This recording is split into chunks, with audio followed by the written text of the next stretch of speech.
bienvenidos acá a la iglesia Sembradores de Vida, de parte pues de mi persona y del pastor Carlos, en un día más, un martes más de estudios bíblicos. Así que bueno, vamos a orar como siempre hacemos, como nos acostumbramos siempre, a pedir la ayuda del Espíritu Santo, su asistencia, su dirección, su discernimiento, su edificación sobre su santa y bendita palabra. Así que adelante, pastor Carlos. Padre, en el nombre de Jesús, te damos muchísimas gracias, Señor, que nos enseñes Señor. una vez más sentarnos alrededor de tu mesa para degustar tu santa y bendita palabra. Espíritu Santo, guíanos a toda verdad y a toda justicia. Danos sabiduría, entendimiento, danos discernimiento. Señor, guíanos, Señor, por este camino tan profundo, tan bello de tu palabra. Queremos conocerte más, queremos llegar a lo más profundo del conocimiento de tu palabra, pero para honrarte, para bendecirte, para caminar en esa administración de tu palabra, en esa iluminación de tu palabra, para poder vivir la vida, Señor, como creyentes en ti, plena, Señor, porque tú eres nuestra plenitud. Espíritu Santo, pon en nuestra boca tu palabra, pon, Señor, cada respuesta que necesite tu pueblo escuchar, que cada palabra que esté demandando tu pueblo hoy se pueda decir en este estudio, Señor, de modo que podamos recibir el rema de esa palabra y podamos caminar con ella, Señor, y ver tu gloria, Señor. Te damos gracias en el nombre de Jesús. Amén y amén.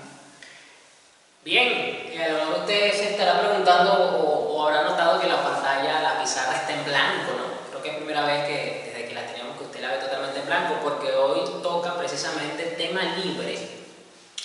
Y como es un tema libre, para los que no conocen, creo que es primera vez que pueden ver este video, o los que ya están acostumbrados, saben que siempre cuando se es tema libre se da la oportunidad para que se pueda exponer en vivo y en directo, como quien dice, o como el pan recién salió del horno, las inquietudes, las preguntas, las dudas que la iglesia pueda tener con algún tema en particular. Y bueno, pedimos al Espíritu Santo que nos guíe por medio de la palabra para tener el discernimiento más claro, para ver cuál es la opinión de Dios al respecto y cómo el creyente debe entonces de asumir y de razonar sobre ese tema.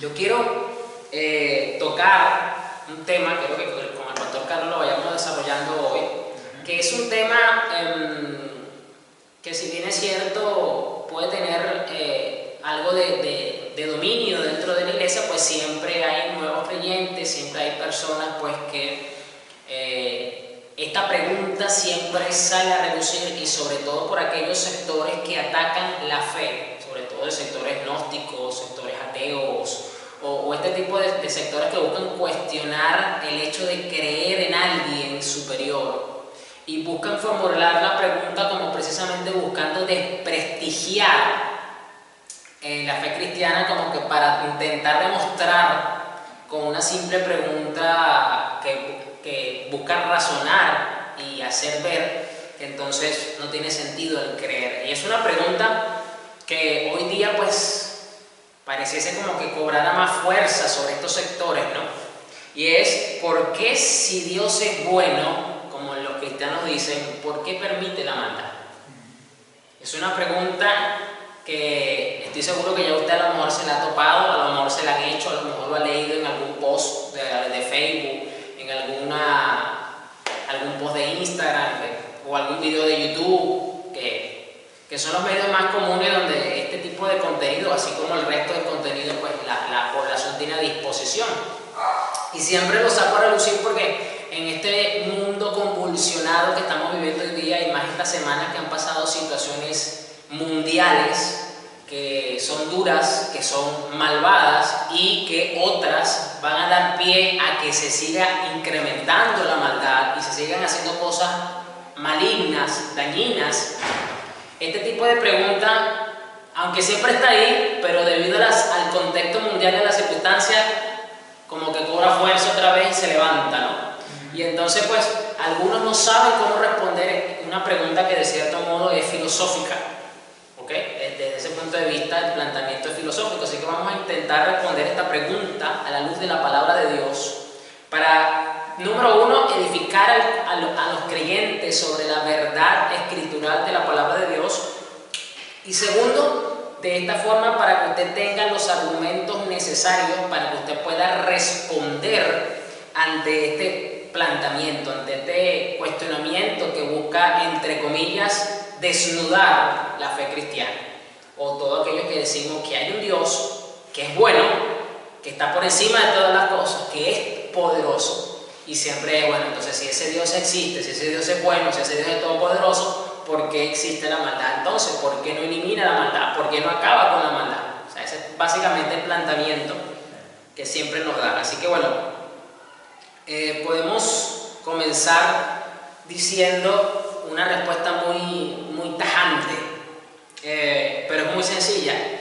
Si Dios decidiese hoy acabar con la humanidad, o mejor dicho, acabar con la maldad, tendría que barrer de nuevo con la humanidad como lo hizo en Génesis 6. Porque recordemos que en Génesis 6, cuando Dios viene y visita a la humanidad y ve que las intenciones del corazón todas son y tienden hacia lo malo, dice que Dios se entristeció mucho y tuvo que tomar una decisión bastante fuerte para nosotros, para la raza humana, de barrer con toda esa generación de humanos que existía en ese momento. Y usted sabe que solamente se salvó un puñito de personas. Básicamente se salvó una sola familia, la familia de Noé, porque era Noé y su esposa, los hijos de Noé y las esposas de Noé. En total se salvaron 2, 4, 6, 8 personas nada más fueron las que se salvaron, y el resto usted sabe que fueron puros animales. Y usted dirá, bueno, pero es que acaso no era especial, acaso Noé vivía en una burbuja, Noé tenía era un ser humano de una clase distinta al resto. Desde el punto de vista natural, no era distinto al resto, era un ser humano igual como sus contemporáneos. Pero donde radicaba la diferencia es que Dios, en su misericordia, quiso pues preservar la humanidad genéticamente hablando, biológicamente hablando, en la vida de Noé, porque de sus hijos, de los descendientes de sus hijos, vienen todas las razas humanas que hoy, de todos los géneros biológicos que hoy día se conocen. Todos venimos de alguno de los 3 hijos de Noé. Entonces, ya Dios hizo un barrido de cuenta nueva, pero si usted nos viene siguiendo con el tema de los pactos, usted va a recordar cuando hablamos del pacto de Noé, donde Dios precisamente dijo que no iba a volver a tomar esa determinación como lo hizo esa vez, que precisamente nos dio esa maravillosa señal, esa hermosa señal como es el arco iris. Entonces, de ese momento para acá, ¿la maldad se ha incrementado? Por supuesto, eso es innegable, eso es evidente que la maldad se ha incrementado. Y ojo, es una característica de los últimos tiempos dada por mi Señor Jesucristo. En ese mismo tiempo la maldad se aumentará. Es decir, Él mismo dijo, no es que solamente va a haber maldad, es que la maldad se va a incrementar y va a llegar a niveles que usted y yo todavía no nos imaginamos. Si a usted le parece alarmante lo que hoy día se ve en el mundo, donde están legalizando la maldad, donde a lo bueno lo llaman malo y a lo malo lo llaman bueno, donde la perversión es aplaudida, donde los gobiernos del mundo están dando permisología legal para hacer muchas cosas que usted y yo sabemos que a los ojos de Dios no son agradables, pues déjeme decirle que todo eso se va a incrementar y va a ser cada vez peor, va a ser terrible. ¿Por qué? Porque está profetizado hasta que la maldad, según la soberana voluntad de Dios, le permita llegar. Es decir, la maldad tampoco que tiene un cielo para crecer, la maldad tiene un techo puesto por Dios. Usted y yo no sabemos hasta dónde va a llegar ese techo, o sea, hasta dónde está la medida de ese techo, usted y yo no lo sabemos, Dios sí lo sabe. Pero el hecho es que, en vista de esto, si Dios decidiese, tomando el argumento de esta pregunta, como ya la acabo de plantear, de que por qué si ese Dios es tan bueno y por qué ese Dios es todopoderoso, porque entonces no acaba con la maldad y de esa forma acaba con el sufrimiento en el mundo, porque siempre te sacan que los niños que pasan hambre, esto, que si los refugiados, que si los hijos, empiezan a sacar todas las situaciones que sabemos que la humanidad está padeciendo en el mundo. Y dicen, bueno, de esa forma, si todo esto es por causa de la maldad, pues entonces al erradicar la maldad, elimina el sufrimiento completamente. Pues bien, tenemos que recordar algo, que, bueno, antes de decir esto que voy a decir, tengo que hacer un comentario de una persona intentando comprender la cosmovisión cristiana, evidentemente, una persona que no es creyente. Decía una vez, bueno, pero ¿por qué Dios entonces no quita ese Dios que ustedes hablan, no quita el elemento maligno de la humanidad y todos somos felices? Lo exponía de esa forma. Y esto lo traigo a colación porque ella hizo mucho énfasis en ese elemento. O sea, ella no sabía qué, pero ella estaba segura de que había algo. Y ese algo es la maldad. Y entonces ella decía, bueno, porque Dios entonces no sencillamente quita ese elemento y listo, problema solucionado. Bien, ese elemento que esta persona menciona, que no sabe qué es lo que está mencionando, es lo que la Biblia llama la naturaleza pecaminosa. Es decir, en el hombre está la maldad como parte de una naturaleza, o sea, de su condición natural. Por eso que la inclinación natural del hombre siempre es hacia lo malo, siempre tiende hacia lo malo. Y aunque esta doctrina, la doctrina de se le puede decir también la doctrina de la depravación total, que es uno de los títulos que recibe esta doctrina a lo largo y ancho de toda la iglesia en el tiempo, no ha sido muy bien recibida tampoco por muchos, porque consideran que el ser humano, para que usted lo sepa, hay gente que cree que el ser humano dentro de la iglesia, ojo, creen que el ser humano nace bajo la misma condición de Adán y Eva, que el ser humano nace en una condición de perfección espiritual donde no existe ningún tipo de maldad ni de pecado alguno, y que luego cuando crece se vuelve a repetir la historia de Adán y Eva, en el que la persona entonces decide por lo malo y decide pecar y sale de ese estado de perfección. Es un ciclo masoquista que plantea a los creyentes que no aceptan que el hombre tiene una naturaleza pecaminosa. Es decir, es un ciclo masoquista, porque si eso es así, los creyentes que reciben la verdad deberían de saber eso y deberían de evitar que sus hijos repitiesen el ciclo. Sería lo más lógico, aplicando el razonamiento a eso. No tiene sentido que si yo le puedo evitar un mal a mis hijos, yo no se los evite. ¿Qué padre piensa de eso? Teniendo conocimiento de que se puede hacer en todo caso. Si fuese así, o sea, que el padre cristiano no le va a evitar el mal a sus hijos.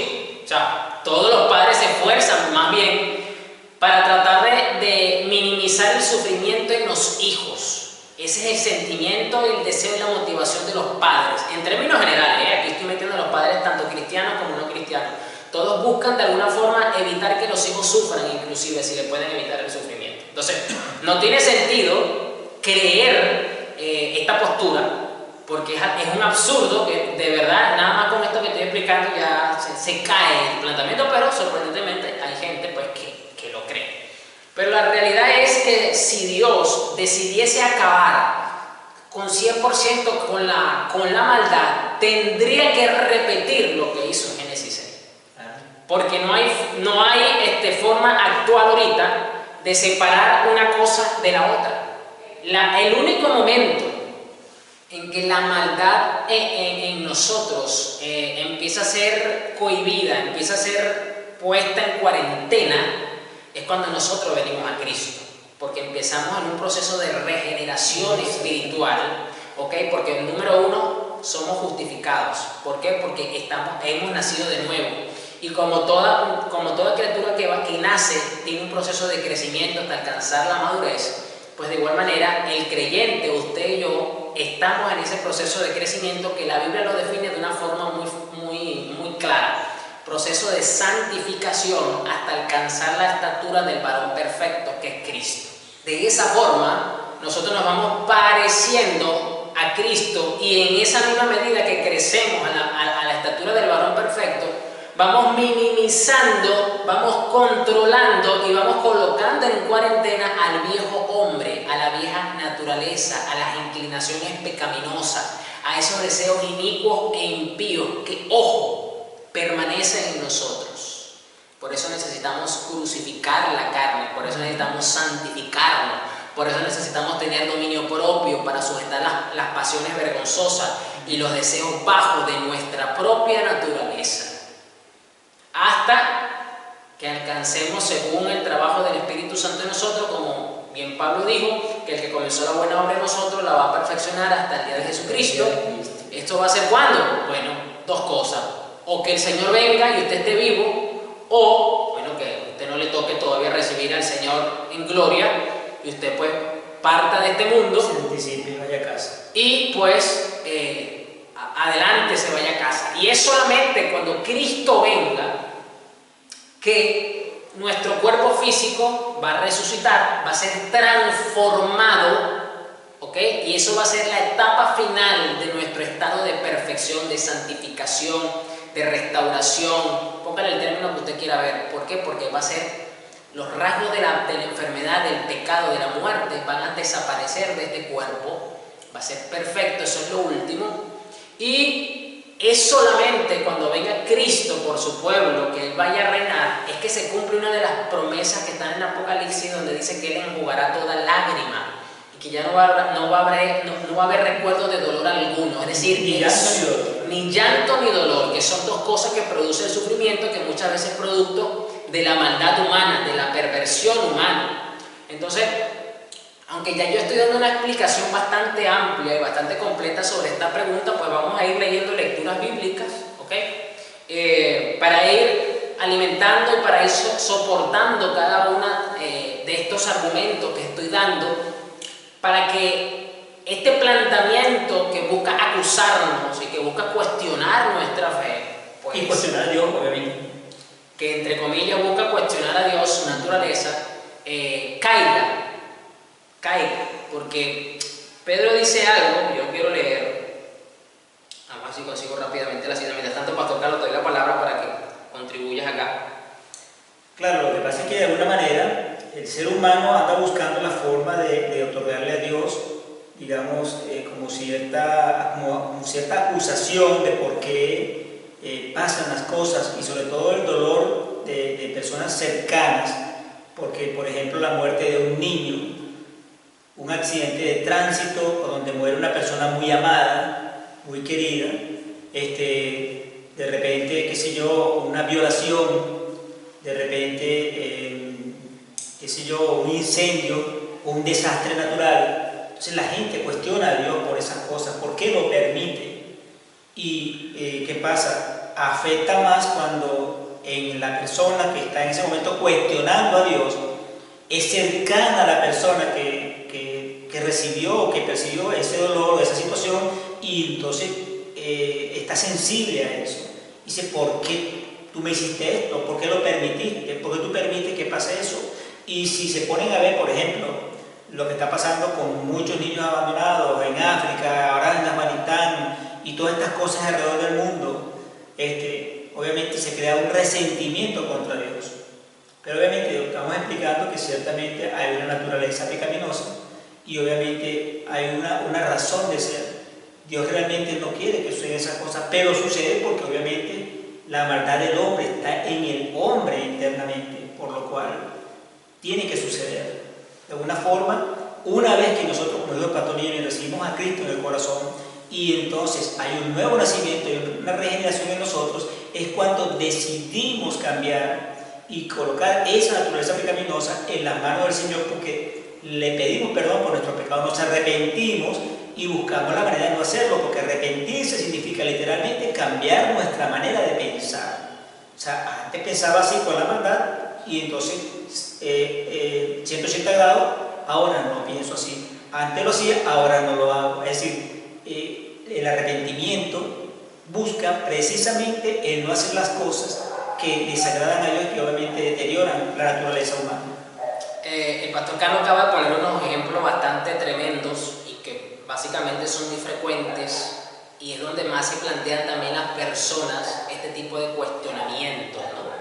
Sobre todo cuando, por ejemplo, la persona era una persona pues que no tenía ningún tipo de vicio, no tenía ningún tipo de mala vida, tenía una vida de familiar, una vida de valores, y la persona, por ejemplo, fue víctima pues de un atraco, de un hurto, de un secuestro, qué sé yo, de una violación, y lo matan. O qué sé yo, lo dejan vivo pero lo dejan en una situación parapléjica. O sea, estoy poniendo un cuadro bastante dramático, sí, ¿no? Así Y entonces los familiares cercanos, los hijos, los hermanos, los padres, la pareja, se plantean esta pregunta: ¿por qué si fulano es bueno o llevaba una buena vida, le pasó esto? ¿Dónde estaba Dios? Estoy poniendo uno de los planteamientos que también más allá del aspecto intelectual filosófico de ciertos círculos ateos que buscan siempre hacerle la guerra al cristianismo, ocurre con mucha frecuencia, porque lo que acabo de decir lamentablemente ocurre hoy día, ha ocurrido, y esto lo tengo que decir con mucho dolor, va a seguir ocurriendo. Es decir, no me estoy alegrando ni estoy profetizando estas cosas, sino lo que estoy es basándome en la realidad del mundo en el que estamos viviendo. Esto es una realidad. Es decir, este tipo de cosas ocurren, son fuertes. Cité ahorita Pedro, 1 Pedro 3:15, la NTV, dice acá: en cambio, adoren a Cristo como el Señor de su vida. Dice el apóstol Pedro: si alguien les pregunta acerca de la esperanza que tienen como creyentes, estén siempre preparados para dar una explicación. O sea, si alguien les pregunta cuál es tu esperanza en estos temas, cuál es tu opinión sobre estos temas, ¿qué opinas? ¿Qué te parece esta situación que está pasando? ¿Qué ocurre sobre este planteamiento? Sobre todo cuando somos cristianos y a lo mejor somos los únicos cristianos de nuestra familia y ocurre en este tipo de circunstancias en algún miembro cercano a nosotros, y los familiares que no son cristianos formulan este tipo de preguntas. Muchas veces los hermanos en la fe no tienen qué responder o no saben cómo responder ante estos planteamientos. Claro, porque el familiar ataca directamente, preferiblemente al creyente, al cristiano. Tu Dios, mira lo que tu Dios permitió, ¿por qué lo permitió? Y lo señala para obviamente que le dé una respuesta, porque quiere una respuesta, pero obviamente a veces el creyente no está preparado para defender su fe. No sabe qué responder en ese momento. Y aquí esto es tremendo, porque la palabra nos dice que debemos estar preparados para dar una explicación cuando se nos demande acerca de la esperanza que tenemos como creyentes. Es decir, debemos de tener una respuesta no para satisfacer el intelecto de la persona. La motivación del apóstol Pedro para darnos esta recomendación apostólica no es para satisfacer el intelecto de las personas, porque recuerden que el satisfacer la intelectualidad de las personas no los va a salvar realmente. El problema del ateísmo, desde el punto de vista filosófico, no es porque el cristianismo no tenga suficientes pruebas para demostrar su veracidad, porque evidencia de sobra hay. Yo le pudiese aquí recomendar una película que para mí está dentro de las 5 mejores películas cristianas de todos los tiempos, y está basada precisamente en la vida de un ex ateo. El caso de Cristo, se llama la película. El caso verídico de el ahora pastor y hermano en la fe, Lee Strobel, famoso periodista, ganador de premios Pulitzer en la década de los 80, principios de los 90. ¿Está ahora en el New York Times? Creo que está ahora en el New York Times, pero él ahorita pues a nivel ministerial tiene mucha actividad precisamente en cuanto a la parte filosófica, ahora en defensa del cristianismo, cuando él antes lo perseguía y lo atacaba.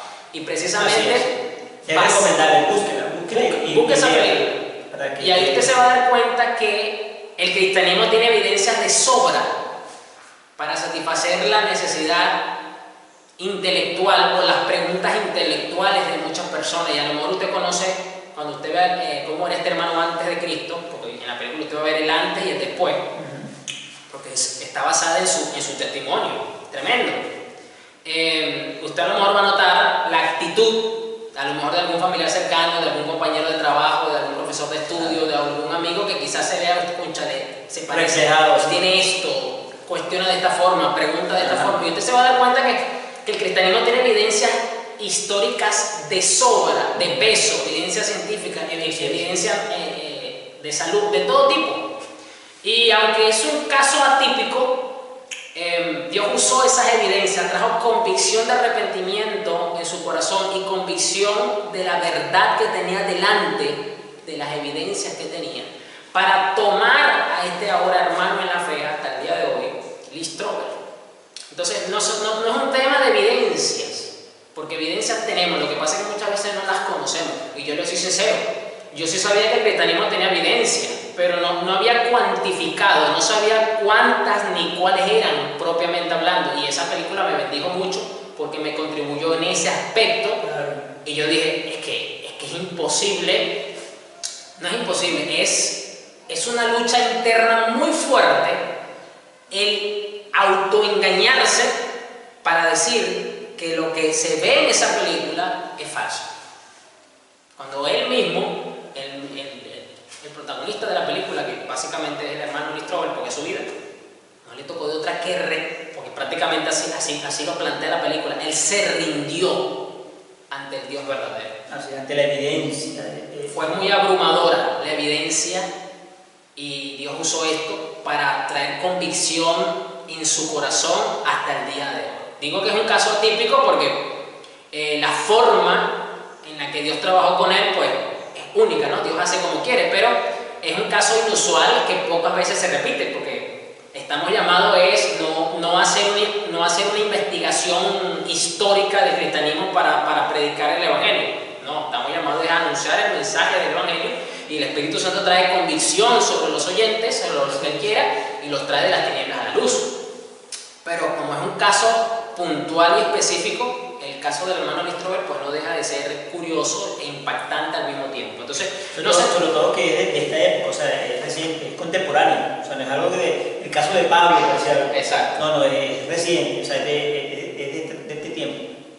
O sea, el hermano está vivo todavía, el hermano no partió con el Señor todavía. Entonces, le repito, si usted está interesado en buscar, creo que la película usted la encuentra en YouTube, creo, no sé.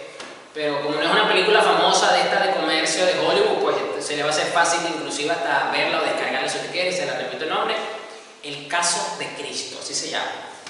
Bien, entonces acá el apóstol Pedro, retomando la lectura, nos dice que debemos estar preparados para dar una explicación. ¿Por qué entonces un Dios bueno no impide el sufrimiento, no impide situaciones?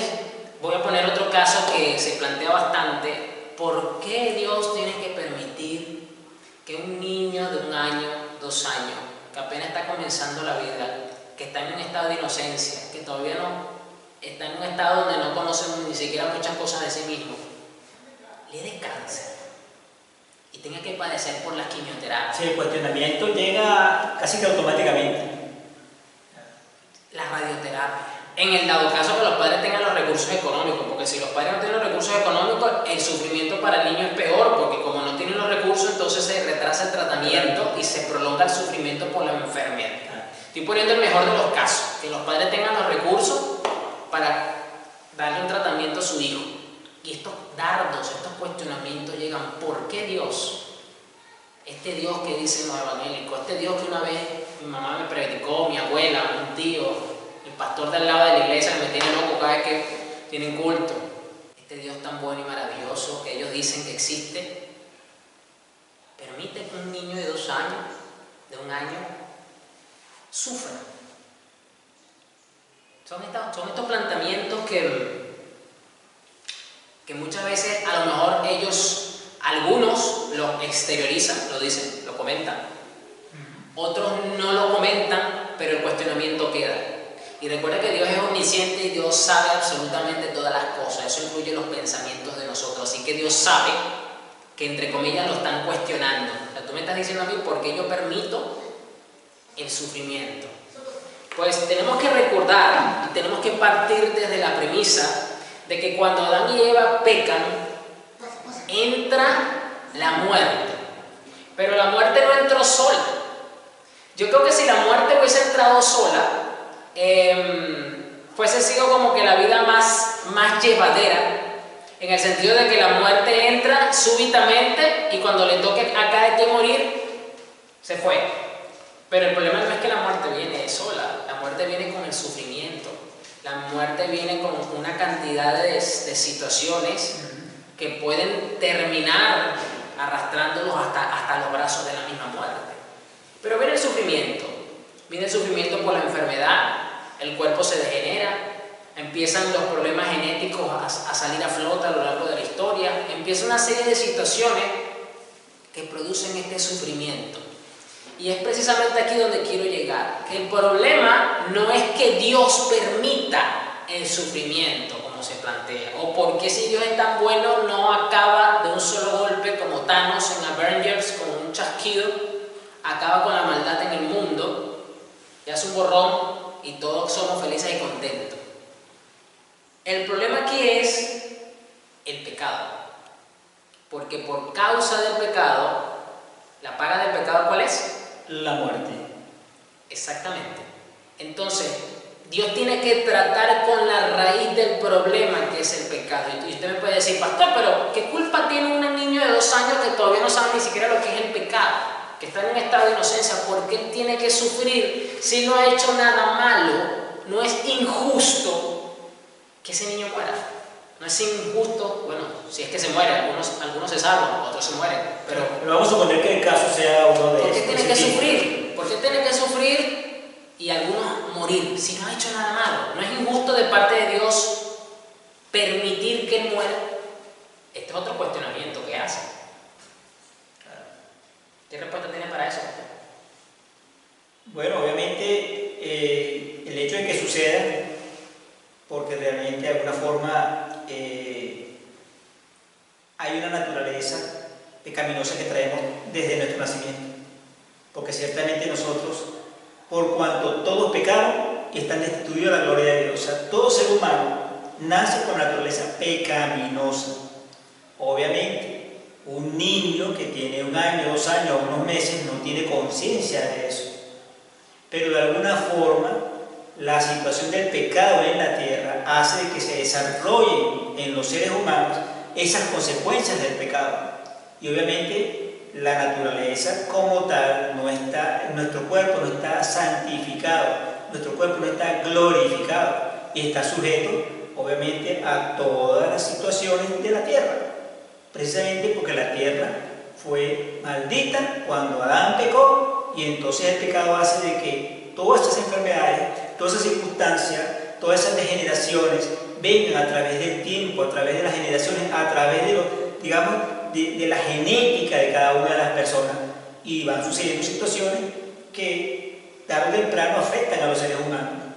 Entonces, obviamente el cáncer es una enfermedad que puede producirse por diversas causas, ¿bien? Y obviamente todo esto viene, todas las enfermedades, porque obviamente eso obviamente no viene de parte de Dios, simplemente la enfermedad es algo que Dios no quiere que tenga la persona, pero simplemente le produce por su genética o por una circunstancia, digamos, ambiental o X circunstancia. Posible también. Pero si no sabemos cuál es el origen de la enfermedad o la situación, pero decir, lo que pasa es que como la naturaleza está maldita por causa del pecado de Adán, porque la naturaleza gime a causa de la manifestación de los hijos de Dios, porque la naturaleza necesita que el Hijo de Dios declare bendición, porque ella se siente que fue maldita y que necesita la bendición para cambiar, porque la naturaleza inicialmente era una naturaleza perfecta en el Edén. Yo quiero que leamos a Pablo, vamos a Romanos 8.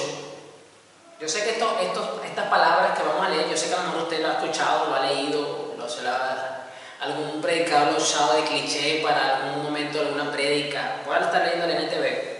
Pero mire, esto es tremendo. Y esto básicamente es el fundamento de la respuesta a estos planteamientos y a estos argumentos que vienen a intentar cuestionar a Dios, la fe, el cristianismo, a nosotros, etc. Dice, versículo 20, Romanos 8:20, contra su propia voluntad, toda la creación quedó sujeta a la maldición de Dios. ¿Por qué toda la creación en contra de su voluntad quedó sujeta? Por el principio de autoridad que lo vemos reflejado en Adán. El que transgredió la ley de Dios, el que transgredió el pacto, no fue la creación, no fue el árbol, no fue el perro, no fue el gato, no fueron los peces, fue Adán. Pero ella se beneficiaba directamente de la autoridad, del señorío de Adán sobre ella. Al él transgredir la promesa, el pacto de Dios, hace que lo que esté debajo de él sufra las consecuencias de eso también. Por eso dice aquí, la creación contra su propia voluntad, toda la creación quedó sujeta a la maldición de Dios. La maldición fue puesta por la culpa de la transgresión de Adán. Ahí lo vemos cuando Dios le dice a Adán, ahora tú vas a comer con el sol de tu frente, o sea, la tierra te va a dar cardos y espinas. Ahí habla de hostilidad, ahí está reflejada la maldición. ¿Qué son las espinas? Yo no tengo que explicar esto, o sea, ¿quién no se ha metido una espina alguna vez cuando va a un sitio abierto? ¿Qué son los cardos? Los cardos es lo contrario a los árboles frutales. Los árboles frutales pues dan cosas productivas que nos gustan o que nos ayudan en nuestra salud. Pero los cardos es el fruto negativo, para que usted me entienda, de la naturaleza. Es decir, hay plantas que dan cierto tipo de fruto, que dan cierto tipo de cosas que no son productivas, y eso representa la hostilidad, la maldición de Dios sobre la creación. Lee un momento el 19, pastor, el 19 momento. Pues toda la creación espera con anhelo el día futuro en que Dios revelará quiénes son verdaderamente sus hijos. Contra su propia voluntad, toda la creación quedó sujeta a la maldición de Dios. Sin embargo, esto no es que Dios no dejó esperanza para revertir esto, no, Él dio la esperanza, aquí lo dice, con gran esperanza, la creación espera el día en que será liberada ¿de qué? De la muerte y la descomposición. La descomposición no existía antes de Adán. Exactamente. Este proceso de descomposición, que para nosotros hoy día es normal porque forma parte ahorita del proceso de la vida. En la biología usted lo ve, todo se descompone. Si usted no refrigera ciertos alimentos, se descomponen. Algunos tienen fecha de caducidad, otros te lo tienen que consumir rápido. Voy a ir más allá, nuestro cuerpo físico. Cuando este cuerpo ya deja de ser funcional, entra en un estado de descomposición que dura unos años, porque lo último que se descompone... Se va degradando poco a poco, claro. Pero, lo tengo que decir así para que usted lo entienda, el estado de vejez, el envejecer, es el proceso de descomposición de nuestro cuerpo. Producto de la maldición original, producto de ese momento, hasta que, bueno, el cuerpo deja de funcionar, y cuando la ciencia, los gobiernos, las leyes dicen murió de causas naturales, lo que quiere decir es que algo en su composición biológica dejó de funcionar correctamente, llegó a un estado de descomposición y murió. Exacto. Eso es lo que quiere decir. Es decir, algo que para nosotros actualmente es algo natural, realmente no formaba parte del diseño. Y aquí dice entonces que la creación misma, porque la creación también sufre esto, los animales cuando mueren ocurre lo mismo, el cuerpo se descompone. Ocurre el mismo efecto. ¿Por qué? Porque es una consecuencia, es una consecuencia de lo que hizo Adán. La creación espera el día en que será liberada ¿de qué? De la muerte y de la descomposición. Y se unirá a la gloria de los hijos de Dios. Cuando dice que se va a unir a la gloria de los hijos de Dios, lo que quiere decir es que así como nosotros vamos a tener un cuerpo glorificado, ¿qué quiere decir eso? Que las consecuencias de la transgresión de Adán, del pacto, en la que es la descomposición del cuerpo y la muerte, van a ser retiradas de nosotros, también lo va a sufrir la creación. Sin ir muy lejos, vea cómo está el mundo mal administrado por el hombre. Que si el calentamiento global, que si los polos se están derritiendo, los animales se están extinguiendo, están tratando de proteger animales para que no los sigan matando y los sigan extinguiendo. La contaminación, la capa de ozono, un hueco, países enteros tienen capa de ozono, huecos en la capa de ozono. Es decir, la sequía, los incendios que en este momento están desatados por muchísimas partes de la tierra. Grecia, vea la noticia cómo está Grecia. Grecia está convertido en un horno impresionante. La ola de calor terrible que está azotando España con temperaturas por arriba de 45 grados. Sí, en California, un incendio ha destruido pueblos completos, los borró del mapa, completamente desaparecido. Entonces, toda esta inestabilidad en el planeta Tierra es producto de la mala administración del hombre, que al mismo tiempo es consecuencia directa de la maldición que está puesta. Así es. ¿Ok? Y dice acá, desde allí.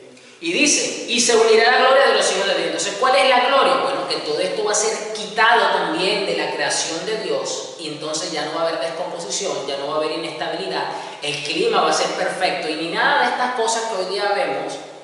Lo voy a poner así, estos movimientos ambientalistas de protección de animal, eso ya no va a hacer falta, porque todo va a estar en un estado de perfección.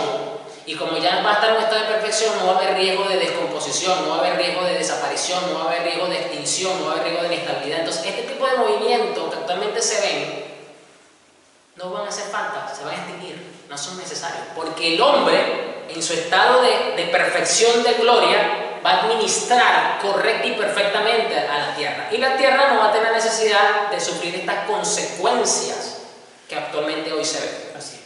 Pues sabemos que hasta el día de hoy toda la creación gime de angustia, como si tuviera dolores de parto. ¿Por qué? Porque todo esto es la tierra angustiada, la creación, clamándole al Creador para que la redima también. Así mismo. Esperando el momento que el Creador, el Señor de los cielos, el único Dios verdadero, levante esa maldición que fue puesta. Claro, porque la tierra sabe, porque es decir, toda la creación está viva, o sea, porque Dios hizo la creación perfecta. La tierra, obviamente, la creación como tal, tiene el conocimiento de lo que es vivir en gloria. Claro. Por la gloria de Dios cuando fue diseñada, cuando fue creada. O sea, obviamente, cuando vino el pecado y pasó al estado actual, entonces recuerda que el tiempo, oye, pero tú estás dando vida a la tierra. Pero es que la naturaleza, la creación tiene vida. Recuerda que uno, bueno, no, O sea, no un salmo, muchos salmos dicen, toda la creación alabe a Jehová. Toda la creación. Ahí usted tiene que meter, voy a meter dos ejemplos que a mí en lo personal me llaman mucho la atención, me da mucha curiosidad. La piedra y los árboles. No, eso no tiene vida. ¿Cómo la piedra Una piedra tiene vida. alaba a Dios? Si la piedra no se mueve, si usted no la patea, si usted no la agarra, no cambia de lugar. Eso está, entre comillas, inerte. Pero dice que toda la creación, la piedra es creación de Dios. Entonces, la piedra adora y alaba a Dios. ¿Cómo la piedra adora y alaba a Dios? Para mí es un misterio intrigante, interesante. En el versículo 23, porque sabemos que toda la creación gime a uno, o sea, la creación gime. O sea, La piedra gime. Está gimiendo. ¿Cómo? Yo estoy igual que usted esperando la respuesta. Quizás en este tiempo no voy a recibir una respuesta de ese tipo. Tampoco que me estoy develando. Mira cómo lo verifica. Y aún está con dolores de parto. Es decir, gime y con dolores de parto. Pero es un sonido silencioso, no lo escuchamos. Quizás cuando esté en la gloria. Claro. Pero ahí está el sonido porque dice que gime a una y está con dolores de parto. O sea, es un sonido intenso. La arena del mar, del fondo del mar. Dice que toda la creación alabe a Dios. ¿Cómo la arena del fondo del mar alaba a Dios? No sé, eso para mí es un misterio intrigante e interesante. Pero si la Biblia dice que toda la creación alaba a Dios, alaba a Dios. Entonces, ¿qué tiene que ver esto? Bueno, que la razón del por qué, vuelvo al ejemplo que había planteado, del por qué un niño inocente sufre cáncer de sangre, cáncer de páncreas, cáncer de hueso, cualquiera de estos cánceres, todos los cánceres son malos, no hay ningún cáncer bueno, evidentemente, pero hay ciertos cánceres que son más agresivos con el cuerpo humano, con la salud humana, más que otros. Entonces el cáncer de hueso, el cáncer de la sangre, creo que son uno de los más agresivos con el ser humano, con el cuerpo del ser humano, y estos niños pues lastimosamente sufren este tipo de cosas, y esto es consecuencia entonces no de la supuesta ambigüedad del Dios de los cristianos, sino es consecuencia del pecado en el que entró la humanidad, y con ella entró la descomposición, con ella entró la imperfección, con ella entró la muerte. Así es. Porque esto es consecuencia directa. Por eso que en la etapa final de este proceso de Dios restaurar a la humanidad a su condición original, de donde estaba, es decir, de devolverla, porque yo quiero que usted sepa que comenzamos en el Edén, salimos del Edén y estamos en el proceso de transición para regresar al Edén. ¿Por qué? Porque el estado final, cuando usted lee Apocalipsis, donde dice que vendrá una nueva Jerusalén, donde no habrá necesidad de sol porque la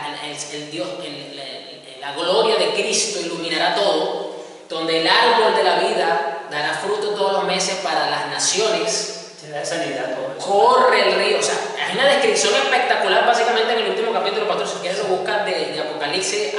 Juan hace una descripción hermosísima y dice que el mar no va a existir, toda la tierra va a ser restaurada. Básicamente es devolvernos al estado de donde cayó la humanidad. Y en ese estado no hay muerte, no hay descomposición, no hay sufrimiento, no hay ninguno de estos males que padecemos. Entonces la culpa no es de Dios, la culpa ha sido de nosotros mismos. Yo voy a leer acá también, mientras tú lees ese, yo voy a buscar otro acá, un pasaje. Sí, Apocalipsis 22:1, voy a leer del 1 al 4, voy a leer la versión Reina Valera 1960, Apocalipsis 22:1 al 4. Dice: después me mostró un río limpio de agua de vida, resplandeciente como cristal, que salía del trono de Dios y del Cordero. En medio de la calle de la ciudad y a uno y otro lado del río estaba el árbol de la vida, que produce 12 frutos, dando cada mes su fruto, y las hojas del árbol eran para la sanidad de las naciones. Y no habrá más maldición, y el trono de Dios y del Cordero estará en ella, y sus siervos le servirán, y verán su rostro, y su nombre estará en sus frentes. No habrá allí más noche, y no tiene necesidad de luz de lámpara, ni de luz del sol, porque Dios, el Señor, los iluminará, y reinarán por los siglos de los siglos. Ahí está la descripción. Básicamente Es Apocalipsis 22, del 1 al 4, para que usted lo anote y lo busque en su versión. Ahí vemos descrito que es esto, es volver de donde salimos, volver al huerto. Solo que el huerto ya no es a lo mejor tan pequeño, aunque la Biblia no nos da las dimensiones, pero en comparación con lo que acabamos de leer, era mucho más pequeño. No son solamente 2 personas, Adán y Eva, sino es una gran multitud de personas que están en no solo un huerto, sino que la tierra entera está convertida en un gran Edén, porque Dios la va a restaurar de cero, o sea, la va a volver a su estado de gloria, como lo dice Romano, y va a estar en un estado de perfección absoluta. Entonces, es eso. Ahora bien, quiero que leamos Eclesiastés 7:29. Voy a ver cómo lo dicen varias versiones. Puedes leerlo en la Reina Valera. La Reina Valera lo dice así, Eclesiastés 7:29. He aquí solamente esto he hallado, que Dios hizo al hombre recto, pero ellos buscaron muchas perversiones. Aquí dice otra versión, hay otra cosa que aprendí: Dios hizo a la gente buena, pero la gente encuentra 1000 maneras de ser mala. ¿Qué quiere decir esto? Que el mismo Salomón, en su sabiduría, que usted sabe que era bastante, ¿ok? Pues Dios le dijo: no va a haber hombre más sabio que tú, ni antes ni después. O sea, la única persona que superó a Salomón en sabiduría fue Jesucristo. De resto, no hubo nadie, ni habrá más nadie más sabio que Salomón. Y llegó a la conclusión de que el problema de la maldad no es Dios, porque Dios creó todo perfecto. Lea los primeros capítulos de Génesis, usted se va a dar cuenta que Dios dice que Dios lo creó todo bueno, y era bueno a los ojos de Dios, y era agradable, y bendijo Dios que era bueno, y vio Dios que era bueno, y bendijo Dios, y vio Dios que era bueno, y bendijo Dios. Entonces, el problema ha sido precisamente la humanidad que tomó la decisión, ahí Adán, de transgredir el pacto sin él saber las consecuencias que esto iba a traer a sus descendientes, y por esa razón personas inocentes sufren las consecuencias. Usted dirá, y a lo mejor usted puede decir: bueno, pastor, pero no sigue siendo injusto que Dios haga sufrir a personas, a seres, por culpa de otro, porque la culpa fue de Adán. ¿Qué culpa tengo yo de lo que él hizo?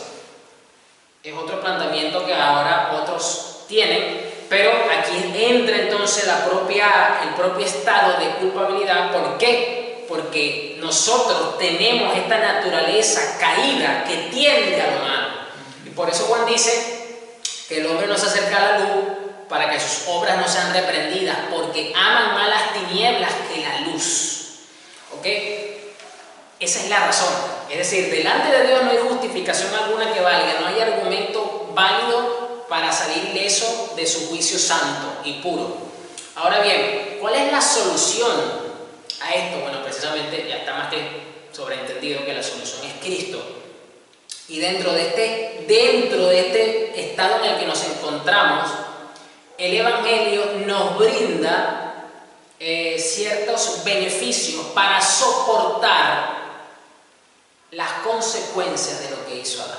Cuando yo digo soportar es porque está en Dios quitar por completo alguna consecuencia, o dejarla un tiempo, o minimizarla. Por eso lo digo. ¿Qué quiero decir yo con esto?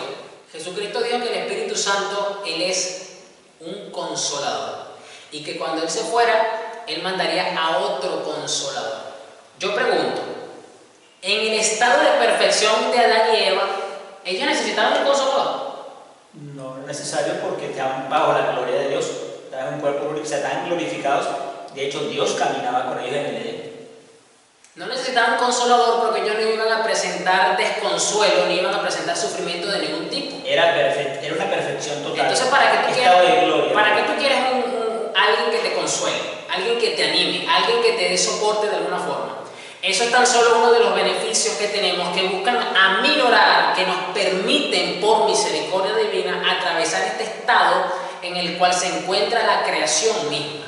Eso es por simplemente poner un ejemplo de esto. Otro ejemplo tenemos cuando por misericordia divina, ejemplo, porque de esto hay muchísimo, a alguien que sufre de cáncer es sanado completamente de parte de Dios. A alguien que sufre de SIDA, que por su vida pecaminosa tiene esa consecuencia, y si los hay testimonios donde Dios sana el SIDA. Es decir, estoy poniendo casos de enfermedades que sabemos que todavía la ciencia humana no ha logrado tener un tratamiento efectivo como para eliminar estas enfermedades, ¿no? Bueno, en el caso del cáncer, con ciertos tratamientos sí se logra. Sí, se ha avanzado bastante a través del tiempo. En comparación con el SIDA, sí. Sí, aunque el SIDA, déjame decirte, que en España ya desarrollaron una vacuna y están haciendo ya la etapa 3 de estudios clínicos. Ya están algunos voluntarios ya poniéndose la inyección, obviamente, que tienen esa enfermedad. Que se están poniendo la inyección para ver cómo reaccionan, pero ya están a punto. Y una vez que se apruebe la vacuna, van a producir entre 600 y 900 millones de dosis. O sea que la van a repartir a todo el mundo. O sea, estoy hablando del SIDA. Eso es en España. Eso es un acto de misericordia. Un acto de misericordia de permitir que la ciencia tenga ese conocimiento. Totalmente, un acto de misericordia total. Entonces, por medio del Evangelio, recibimos un acto de misericordia de Dios, otro más, porque no nos merecemos la salvación, eso hay que recordar. Entonces, si no nos merecemos la salvación, no nos merecemos más nada. Entonces, todo lo que recibimos es un acto de misericordia. Podemos ser sanados, podemos pasar por otros momentos. Como ya se han visto casos, pues que las personas que padecen esta enfermedad, pues terminan muriendo también. Por eso lo digo, todo va a depender, pues, no depende de uno, eso depende del Señor. Pero es en el Evangelio que recibimos estos destellos de misericordia que se desprenden de la cruz del Calvario.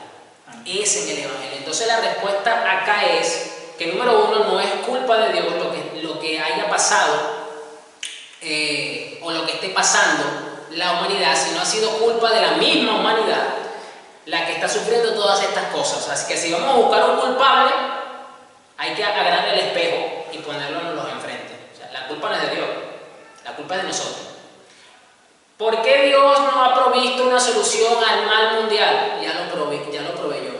Hace 2000 años, el plan de salvación del Evangelio, la muerte del Cordero que quita el pecado del mundo, que es la consecuencia del sufrimiento y de muchos males, ya fue provista. Claro. Lo que pasa que esa es la provisión para la humanidad. Esa es la provisión de la humanidad, y de ella se desprenden promesas proféticas que van a concluir, como lo vemos en Apocalipsis, que ya el pastor lo leyó, donde Dios va a acabar completamente con la maldad, con la muerte, con la descomposición, con el sufrimiento, con el llanto, con todo esto que ahora aqueja a la humanidad. Esa es la razón por la que los creyentes en Cristo también sufren y padecen ciertas consecuencias de esto, según la soberana voluntad del Padre.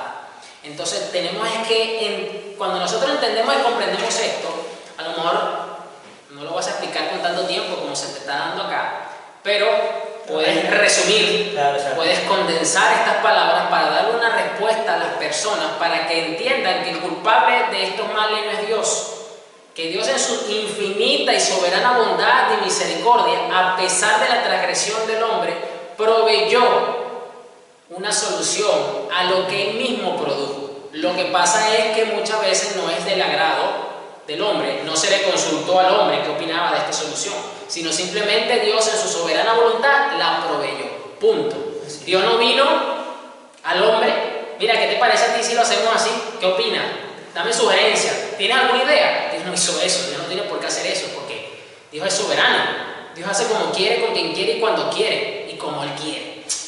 Y entonces esa es la razón del por qué la solución, o mejor dicho, parte de la solución, porque es una solución que lleva tiempo en el sentido de cumplimiento, ya se gestó hace 2000 años, ya se anunció en el mismo momento que Adán y Eva transgreden el pacto, se da ese anuncio profético con esas palabras de Dios, de cubrirles la desnudez, de que iba a venir alguien que le iba a aplastar la cabeza a Satanás. O sea, ya ahí había un anuncio de un acto de misericordia de Dios, a pesar de que lo que el hombre se merecía por lo que había hecho no era eso, sino era todo lo contrario. O sea, lo que Dios hizo en Génesis 6, si usted se pregunta, debió haberlo hecho en Génesis 3.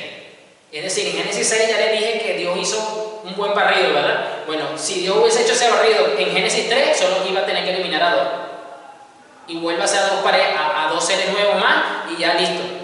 Se acabó este problemón, pero Dios no hizo eso. No lo hizo, sí.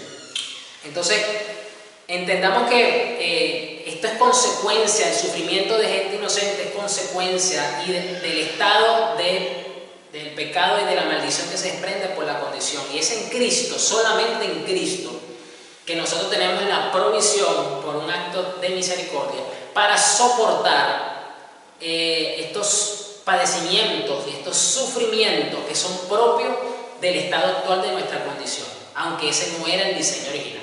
Es solamente en Cristo que usted y yo podemos tener un envejecimiento, una descomposición del cuerpo digna, realmente por un acto de misericordia y de bondad, donde podemos llevar nuestras enfermedades, nuestras dolencias y recibir un acto de bondad y de misericordia para que el Señor se siga glorificando en nuestra vida hasta el momento que nos toque partir a su presencia, aunque nos toque, porque nos va a tocar pasar por la puerta de la muerte, pero sabemos que en Cristo la muerte es ganancia.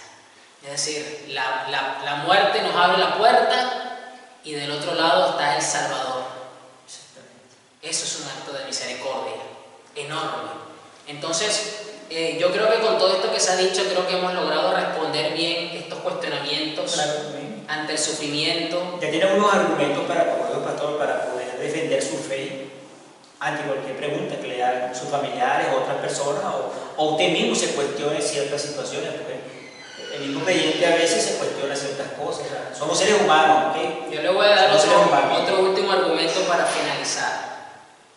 El único ser que no debió pasar por absolutamente ningún tipo de sufrimiento porque no se lo merecía es Cristo, porque Él fue sin pecado. Y fue tentado en todo. Fue tentado en todo, pero no sin pecado. Fue perfecto en obediencia, como Hijo de Dios sobre la tierra. Y Él padeció injustamente. Si vamos a hablar de padecimiento injusto, Él es el único que puede decir, levantar la mano y decir, yo padecí injustamente. El justo por los injustos. Como también se dice, el justo por los injustos. Entonces nosotros, los seres humanos, no estamos en el plan de cuestionar o de creer que no merecemos pasar por ciertas circunstancias de alguna forma. Cuando conocemos estas verdades, wow, a mí nos rendimos ante la cruz de Cristo y damos las gracias por su misericordia, porque no nos merecemos su misericordia en ningún momento. Espero que esto haya sido de bendición, que este conversatorio, esta lectura bíblica que hayamos tenido acá, pues le sirva a usted de meditación para que usted siga profundizando en esto a la luz de la Escritura y que esto le sirva a usted de argumento para que usted pueda responder no solamente a los cuestionamientos de este tipo, sino que Dios lo puede usar para traer un consuelo al alma afligida, para traer un consuelo a los que sufren, a los que padecen, a los que atraviesan situaciones difíciles en este tiempo y que solo Dios sabe cuándo va a ser el momento de que Él venga y que acabe con toda la maldad. Amén. Así es. Amén. Entonces, bueno, oremos para despedir. Amén. Padre amado, muchísimas gracias, Padre. porque tú nos has guiado a través de tu Santo Espíritu a tratar un tema tan importante como es ese, Señor, el cuestionamiento, Señor, a tu naturaleza, a tu bondad, Padre, sobre las cosas que suceden en la tierra. Así es. Gracias, Espíritu Santo, por guiarnos a través de las santas escrituras, de tu palabra, que es la que realmente nos guía, Señor. Es lámpara a nuestros pies, es lumbrera a nuestra cabeza. Señor, gracias por iluminar nuestro entendimiento para recibir esta verdad de tu palabra y defender nuestra fe ante cualquier circunstancia, Señor.